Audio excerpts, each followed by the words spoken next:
स्वागत है आपका हमारे चैनल पर। मैं हूं आपके साथ शिप्रा सैनी। अंतर्राष्ट्रीय साजिश का खुलासा होने के बाद दिल्ली पुलिस लगातार एक्शन में है।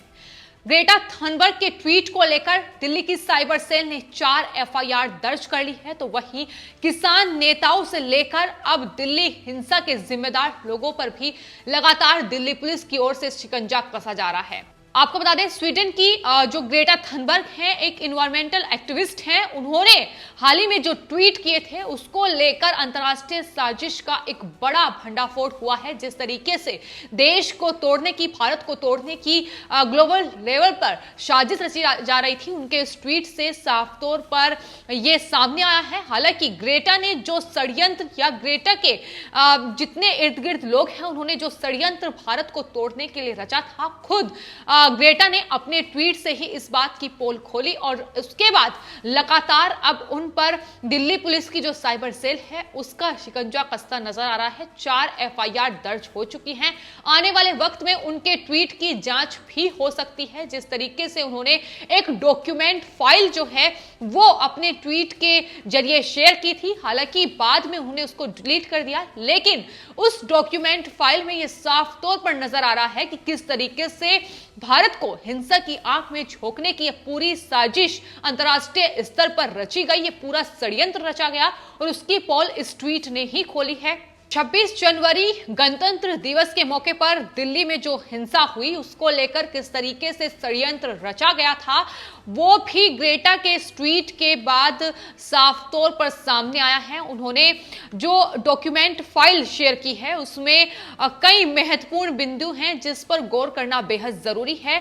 साफ तौर पर उस डॉक्यूमेंट फाइल में उन तमाम बातों का जिक्र किया गया था कि किस तरीके से किसान आंदोलन की आग में दिल्ली में हिंसा भड़कानी है, भारत को तोड़ने की पूरी कोशिश की गई, ऑन ग्राउंड प्रोटेस्ट में हिस्सा लेने लोग पहुंचे, इसका जो जिक्र है उस डॉक्यूमेंट फाइल में किया गया है। साफ तौर पर किसान आंदोलन के साथ एकजुटता प्रदर्शन करने वाली तस्वीरें ईमेल की जाएं, उनके किसान आंदोलन से जुड़े जो फोटोज हैं, वीडियोज हैं, वो लगातार शेयर की जाए ट्विटर पर और 25 जनवरी तक ये तमाम वीडियोज, ये तमाम जो फोटोज हैं वो भेजे जाएं।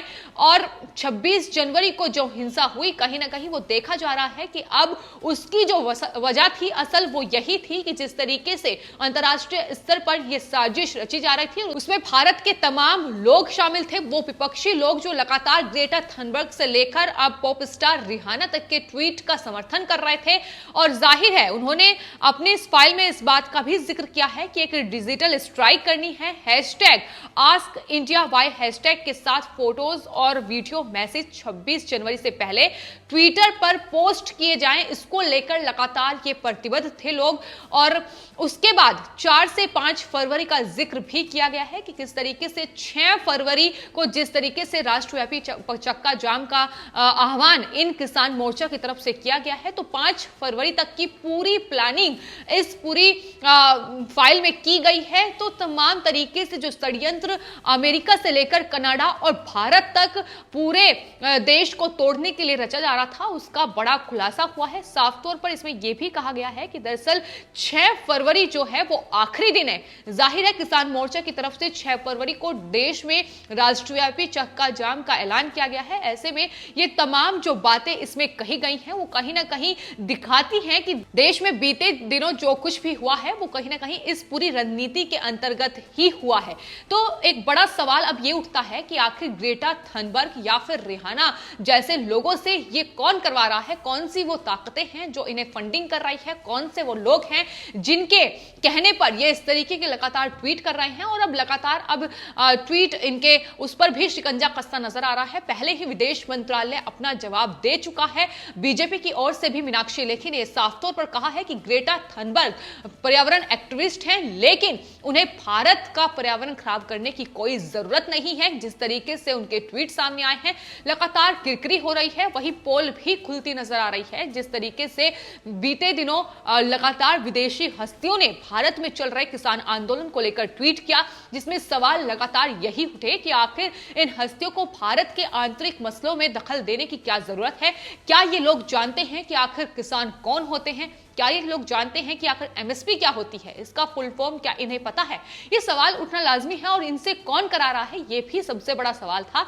लेकिन अब जब इनके ट्वीट सामने आए हैं तो इनकी पोल खुलती नजर आ रही है कि किस तरीके से एक पूरी अंतरराष्ट्रीय साजिश है जिसमें तमाम लोग जुड़े हुए हैं और कांग्रेस पार्टी उसका एक अहम हिस्सा है जो इन तमाम ट्वीट्स की वकालत करती नजर आ रही थी। सिर्फ इतना ही नहीं, भारत सरकार को तोड़ने तक की बात की गई है, अंतरराष्ट्रीय दबाव बनाने की बात भी इस पूरी फाइल में की गई है। स्थानीय लोगों से संपर्क किया जाए, उसके जरिए ट्विटर पर ये हैशटैग के साथ किसान आंदोलन की जो पोस्ट हैं वो तमाम जो वीडियोस हैं, फोटोज हैं वो डाले जाएं और इसी के साथ दो बड़े भारतीय व्यापारिक घरानों को कमजोर किया जाए, यानी अडानी और अंबानी पर भी अटैक किया गया है।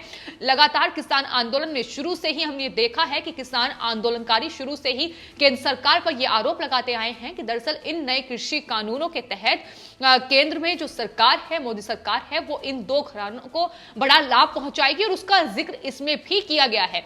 तो पूरी साजिश ये रची गई है। इसमें जाहिर है भारत के लोग शामिल होंगे, अंतर्राष्ट्रीय लोग शामिल होंगे, खालिस्तानी लोग इसमें शामिल हैं, इसकी बात शुरू से ही सामने आ चुकी है। यही वजह है कि बड़े पैमाने पर अब दिल्ली पुलिस इस पूरे मामले की जांच कर रही है। दिल्ली हिंसा के बाद एक तमाम सबूत ऐसे सामने आए हैं जिसको लेकर अब लगातार दिल्ली पुलिस की जो क्राइम ब्रांच है वो जांच कर रही है। साथ ही अब साइबर सेल ने जिस तरीके से ग्रेटा थनबर्ग के इस ट्वीट को लेकर एफआईआर दर्ज कर ली है, तो जाहिर है आने वाले वक्त में उनके इस ट्वीट की जांच भी होगी। लेकिन दूसरी ओर उन तमाम खालिस्तानी लोगों को भी गिरफ्तार किया जा रहा है, उन तमाम लोगों को भी गिरफ्तार किया जा रहा है जिनका संपर्क खालिस्तानी आतंकियों से है और जो लगातार इस किसान आंदोलन में बढ़ चढ़कर हिस्सा ले रहे थे। दिल्ली हिंसा में जो तमाम वीडियोस, सीसीटीवी फुटेज सामने आए हैं उसमें वो नजर आए हैं, फेसबुक लाइव करते वो दिल्ली हिंसा का नजर आए हैं। उन तमाम लोगों पर अब दिल्ली पुलिस शिकंजा कस रही है और उसी कड़ी में दिल्ली क्राइम ब्रांच ने एक आरोपी धर्मेंद्र सिंह हरमन को गिरफ्तार किया है। आपको बता दें, जो धर्मेंद्र सिंह हरमन को गिरफ्तार किया गया है उस पर लाल किले के गुंबद पर धार्मिक झंडा फहराने के लिए दंगियों को उसके द्वारा उकसाया गया था, ये आरोप है। और दिल्ली पुलिस क्राइम ब्रांच की एसआईटी द्वारा धर्मेंद्र सिंह हरमन को गिरफ्तार किया गया है। इससे पहले आपको बता दें, शाहीन बाग में जो उपद्रव हुआ था उसमें भी ये काफी सक्रिय थे, ये बात सामने आ चुकी है। और दिल्ली में जो हिंसा हुई, लाल किले पर जो झंडा फहराया गया, उन्हें उकसाने में इनका बड़ा योगदान है, क्योंकि जो फुटेज, जो वीडियो दिल्ली पुलिस के हाथ लगा है उसमें ये साफ तौर पर नजर आ रहे हैं।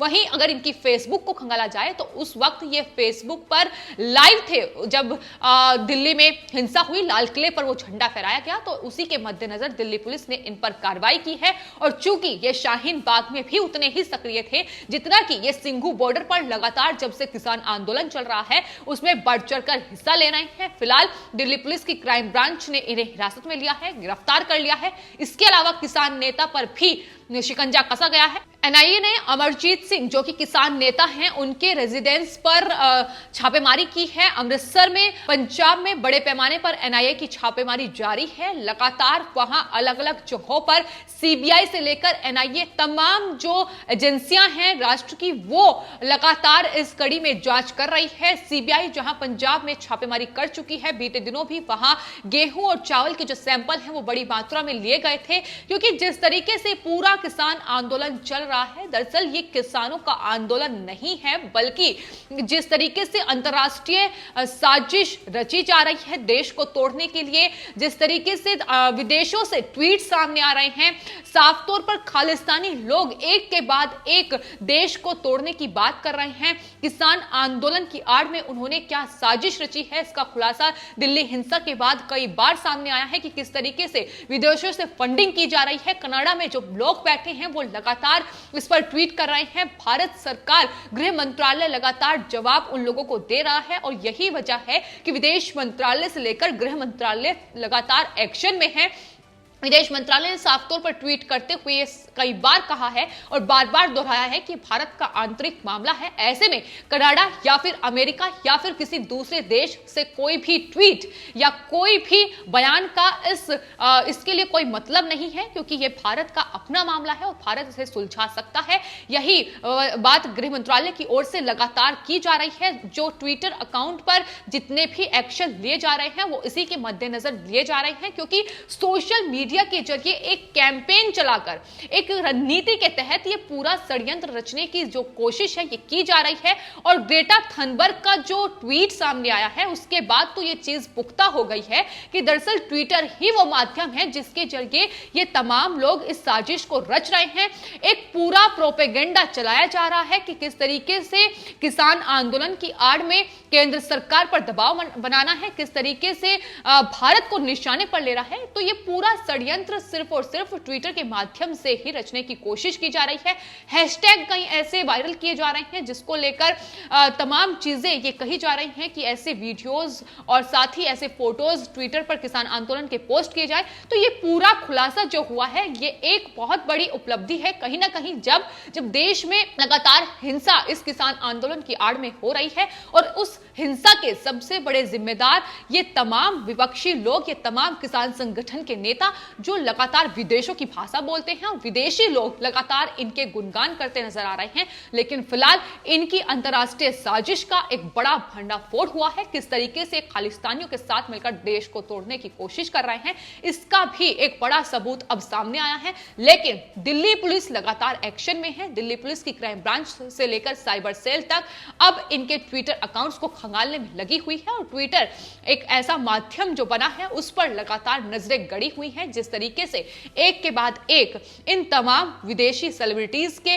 ट्वीट सामने आ रहे हैं, खुद को एक्टिविस्ट बोलते हैं, लेकिन किस तरीके से खालिस्तानी लोगों के साथ मिलकर अपना प्रोपेगेंडा भारत के अगेंस्ट चला रहे हैं वो भी बेनकाब होता नजर आ रहा है। फिलहाल आपकी इस पूरे मामले पर क्या राय है हमें कमेंट बॉक्स में जरूर लिखें और चैनल को सब्सक्राइब करें। धन्यवाद।